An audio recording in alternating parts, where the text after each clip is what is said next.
আমি মাননীয় অতিথিবর্গের অনুমতিক্রমে এবং আপনাদের উপস্থিতিতে আমাদের দ্বিতীয় পর্বের অনুষ্ঠান শুরু করছি।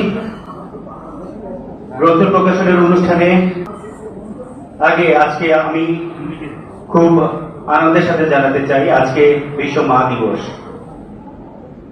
আমি শুরুতেই আপনাদের যারা রত্নগর্ভা মায়েরা ছিলেন তাদেরকে শ্রদ্ধা জানিয়েছিলাম। অনুষ্ঠানের দ্বিতীয় পর্বে আমি সেই সব রত্নগর্ভা মাদের আবারও বর্ণাশ্রম প্রকাশন সংস্থার পক্ষ থেকে আন্তরিক শুভেচ্ছা, শ্রদ্ধা এবং ভালোবাসা জানাচ্ছি। আমাদের সেই মায়েদের জন্য এই মা দিবসে আমরা একটা করতালির মাধ্যমে শুভেচ্ছা জানাই।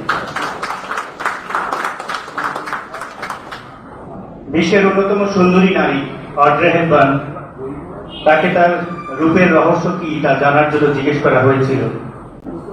তিনি তার রূপের রহস্য নিয়ে একটি কবিতা লিখে গিয়েছিলেন, যা তার মৃত্যুর পরবর্তী সময়ে পাঠ করা হয়েছিল।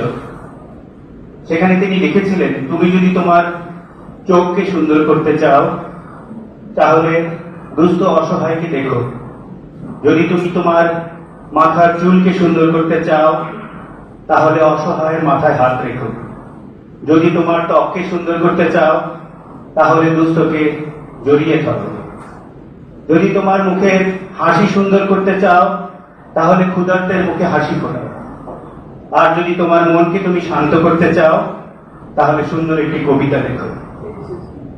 আজকে আমরা তেমনই একটি সুন্দর কবিতার বই তার মোড়ক উন্মোচন করতে চলেছি, মনের জানালা। লিখেছেন কৌশিক দরিপা। আমি শ্রী কৌশিক দরিপাকে মঞ্চে ডেকে নিচ্ছি তার বই মনের জানালা মোড়ক উন্মোচনের জন্য আমাদের অতিথিবর্গের কাছ থেকে।